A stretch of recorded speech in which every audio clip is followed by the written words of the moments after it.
Welcome into Chicago Bears Now. Before we get into the bulk of our rumors and news, help me out. Let's get to 24,000 subscribers by midnight. We're 77 away, 23,923 subscribers. I got to hit 24K by midnight according to the bosses, which I think we can do it. We might even do it on our live show here, or if you're watching this later tonight on Tuesday, but I need your guys' help, so hit that big red button and subscribe. Daily videos here on Chicago Bears Now. You're watching Bears Now. I am Harrison Graham. Some rumors and news to get into on today's video. A lot to jump into, so let's go ahead and get things started for you guys. The Russell Wilson trade, well, it just will not go away. One smoking J. I'm not going to sit here and be like, oh, 3 smoking J's because ESPN keeps talking about it, but it's not fake news. There's a little bit of truth. It could happen still because I don't think things are that smooth with Seattle and Russ right now. This one comes from Mike Tannenbaum. He hopped on ESPN's Get Up and said, hey, a trade is still very much in play. Adam Schefter, guys, last week said 3 different times, 3 days in a row, that it wasn't dead and that he would not be surprised if it still happened. As you guys know, the Seahawks turned down the Bears' initial offer, which was 3 first-round picks, couple of players, and a third-round pick, reportedly. Here's what Tannenbaum had to say in more detail. Between now and the draft, we've got to keep a close eye on this. I still think Seattle is going to have to get a quarterback to make this trade. The one QB that makes sense is the Jets and Sam Darnold. He goes to Seattle. Russell Wilson goes to Chicago. Picks go to the Jets and Seahawks. That's how a 3-team trade works. And hey, look, to his credit, which obviously, we've seen several people throw this idea out there, I think the main reason why Seattle shut down the trade last time from the Bears is how do they look forward at quarterback, right? The Bears can offer picks, they can offer defensive players, X, Y, Z, but they're not helping them replace Russell Wilson, which they're not going to fully replace Wilson, but that's the big issue here. You get a third team involved, like the Jets and Sam Darnold, who Pete Carroll likes, that could change things. Here's what we know. Russell Wilson and the Seattle Seahawks, there's issues there, okay? There are clear issues in play. Neither Russ or Seattle has come out and said, I'm fired up for the 2021 season in Seattle. Let's get this party started. Remember after the season when there was brief chatter, oh, Aaron Rodgers, he could get traded from the Packers. Both sides shot that down like a day later, right? Like Rodgers had his little quote after the game that opened that door, but then he hopped on McAfee's show and was like, there's no reason why I won't return to Green Bay next year. That hasn't happened with Seattle and Russell Wilson. Neither side has kind of reached, publicly endorsed the other for the upcoming season, which tells me there's still issues there. The problem is, how do the Bears get Wilson and help Seattle get a quarterback for the future? That's the gap they got to fill to make this possibly happen. Should the Bears still pursue a Russell Wilson trade? Type Y for yes, type N for no. Go ahead and get your votes in on this one. I want to hear what you guys have to say. And honestly, if you ask me, what's the harm in trying? Like, if you're the Chicago Bears, just because you signed Andy Dalton doesn't mean you should take yourself out of the Russell Wilson sweepstakes. If I'm Ryan Pace, I'm calling every couple of days, seeing where they're at, seeing if you can tinker with some offers. I'm reaching out to the Jets or another third team that can maybe help facilitate a quarterback to Seattle. I'm exploring every route to get Russell Wilson if I can. I know you told Andy Dalton he's going to be the starter. You know what? If you can trade for Russell Wilson, you call Andy Dalton and said, hey, man, I know we told you this, but this became a possibility. This is business. This is about winning if you're Ryan Pace and Matt Nagy. And no offense to Andy Dalton, Russell Wilson gives you a much better chance of doing that, not only now, but the foreseeable future. This is just how things go. And we saw during Andy Dalton's press conference, he even acknowledged, like, yeah, I know what's been going on as this team has been going after Russell Wilson. He said they told me I'm the starter, but that changes if Seattle's like, hey, we're kind of open to exploring a trade now. So obviously things can change. I'm still not in the camp of, hey, this is going to happen, man. Just stay tuned. I don't think it's very likely, but we at least have to acknowledge Seattle and Russ are not on the same page. And as long as that's the case, you at least have to keep the door open, and Ryan Pace needs to keep the door open in pursuing a trade for Russell Wilson.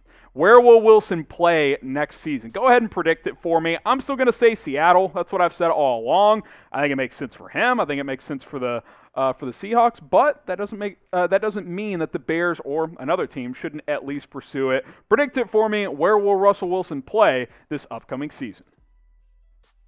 Kyle Fuller, obviously he was released and signed by the Broncos. Was he not blindsided by getting cut? For Smoking Jays, he was not. He actually acknowledged this himself after signing with the Denver Broncos, said, look, I understood everything that was going on. Here's the deal, guys. And obviously, they cut Fuller. Bears fans freaked out on Twitter. And look, I was annoyed too, but I also told you guys that this was a possibility. This is business, man. This is tough business. He obviously signed with the Broncos shortly after on a one-year deal worth $9.5 million. And don't overlook that contract. You're like, that's a discount. Well, he's still getting paid by the Bears, so he's going to make a lot of money this upcoming season. This is tough business. You couldn't pay Kyle Fuller his $20 million cap hit for 2020. That being said, they should have explored a contract extension, and it doesn't sound like that was really something they explored. What they did explore, and this was reported, was, hey, Kyle, you want to take a pay cut of like less than half your salary this year? And he was like, no, I'm 28. Why would I do that? So they just decided to cut him at the end of the day after exploring a trade. This is a bad loss. There's no doubt about it.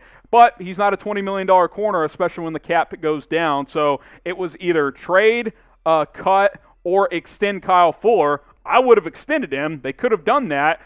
They wouldn't have saved $11 million, but they could have saved 6 or 7, which I think would have been worth it to keep Kyle Fuller in the fold. But at the end of the day, they opted to cut him after not finding a trade partner, which stinks. But again, this isn't one of those like, oh, it's the worst move of all time. Unique situation where the cap goes down and his cap hit is a huge number on the last year of his deal. Again, should have extended him, but Fuller said, look, I understood what was going on. I understand the cap situation. He's moved on, and as tough as it is, it's time for the Bears to move on as well.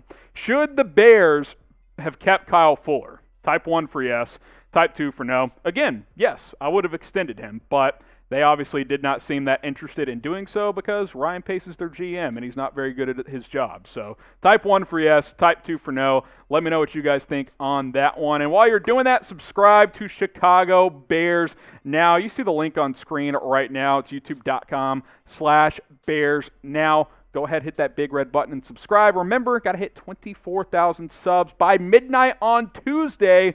So if you're watching on Tuesday or even later, obviously still subscribe, but help us reach our goal. Let's hit 24,000 subs on Chicago Bears Now. Do the Bears need more cornerback help, obviously, after cutting Kyle Fuller? For Smoking Jays on this one, the Bears definitely need to bolster their cornerback unit. The Chicago Bears certainly need to address the cornerback position after releasing Kyle Fuller. Let's discuss this in further detail here on Bears Now. Bleacher Report threw this one out there, but it's kind of obvious, right? Like, just because you signed Desmond Trufant after releasing Kyle Fuller doesn't mean if you're Matt Nagy, if you're Sean Desai, the Bears' new defensive coordinator, that the attitude should be like, oh, you're set at corner. That's not really true. The Bears secondary as a whole, not just corner, by the way, still has questions. Remember, Tayshaun Gibson, a free agent, and he has still not been re-signed or hasn't been replaced at that position. So you got a couple of areas that you need to upgrade there. And remember, Desmond Trufant has injury issues. He only played in 6 games this past season for the Detroit Lions. Plus, I'll add this as well, he was pretty bad last year. I think Pro Football Focus graded him as like one of the bottom 3 or 4 corners in the National Football League in the games that he played. Now, did have 4 pass breakups, had an interception, but he gave up like 68% completion percentage when he was targeted last year. Now, I know the Lions were a mess. There were schematic issues, and I think you could argue that that team kind of quit in the middle part of that year. Last year, they did not believe in what Matt Patricia was doing. But still, like, you have to acknowledge, Trufant was bad last year, and he missed a lot of games. So I don't think you can just look at your CB unit and be like, yeah, we're ready to rock with Desmond Trufant and Jalen Johnson on the outside. If they're both healthy and playing well, yeah, you're good to go. But you still need depth at the very least. Should the Bears sign another cornerback? Type S for sign, type P for pass. I definitely think they should sign someone, whether it's a cheap guy, whether it's exploring a solid veteran like another Trufant type of player. I'm definitely going to type my S on this one. So you kind of look at where they sit now. You got Jalen Johnson, who I actually thought at times was better than Kyle Fuller last year as a pure coverage guy. He was really good as a rookie, but had shoulder injury issues as well, missed 3 games. Desmond Trufant, I think if he can stay healthy, he's a solid CB2 at this point. So hopefully that can happen. Duke Shelley, got valuable reps down the stretch last year, played okay. I think as of now, he would be your starting nickel. Maybe Kendall Vildor, the rookie from last year as well, competes at nickel, but I think he's really more of an outside guy. We'll just have to wait and see how Sean Desai feels there. But there's still depth issues there. Roberson, Crawford, Tease Tabor, those are fringe roster guys. I still think you need to add at least one more corner. I am fired up about Jalen Johnson, and I think that's why the Bears were at least somewhat comfortable cutting Kyle Fuller loose, because I think he has CB1 potential. I think we saw it last year, 15 pass breakups in 13 games. That's pretty damn good for a rookie cornerback, and I think he could build off of that, get that shoulder 100% healthy, add a couple of interceptions in year 2. I think he's ready to take that next step, but when both your projected starting corners have some injury question marks, that's a little concerning. So I think signing another CB is an option. Also, drafting one is an option. I don't think you can rule out drafting a corner at number 20 at this point. I think now it's at least a possibility. Now, I think offensive line, potentially quarterback in round 1. Those are still areas that are bigger needs in the short and the long term. But if there's a guy you really like at 20, Greg Newsome, Northwestern maybe, local kid, that could be an option as well for the Chicago Bears. All I know is they got to add at least one more corner, and obviously they got to add a safety as well, considering Tayshaun Gibson is still a free agent. How would you grade the Bears secondary this very moment? If you had to go to war, play a game tomorrow, how would you feel about this secondary? C+. If Trufant and Johnson are healthy, maybe that gets up to a B, B-. Who's the safety? Deion Bush would start at strong safety next to Eddie Jackson. It's not terrible, but it's definitely not as good as last year. So let me know, how would you grade the Bears secondary as of this moment? Quick news item I wanted to hit here, Barkevious Mingo, he has signed with the Atlanta Falcons. Did some good things last year as kind of a rotation guy, 2.5 sacks, 4 TFLs there, had 35 tackles.